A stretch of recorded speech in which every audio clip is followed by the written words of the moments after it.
Welcome back to another tutorial for the Crimson Desert game. In this video, I'm going to show you how you can enable or disable subtitles within your game. So let's get started right away. First of all, open up Crimson Desert on your device, and once you are taken into the home page, you can either continue playing from wherever you last left off or directly go into settings. Now, from the settings page, you can navigate into the accessibility section, and here you will find the subtitle menu. You can set this toggle to on or off based on whether you would like it enabled or disabled. You can also change the size of your subtitle, and this ranges from 4 different sizes.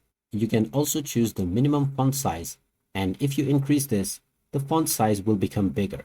After choosing your desired setting, tap on the apply button and then press apply once again to confirm. Now you can go into your game and enjoy the game with subtitles enabled. If you want to change this setting back once again, go back into settings, accessibility, and you can choose your desired preferences. So there you have it. That is how you can change your subtitle settings on Crimson Desert. If you find this video helpful, don't forget to hit that like button and subscribe to our channel for more helpful tips and tutorials. Thanks for watching and see you in the next one.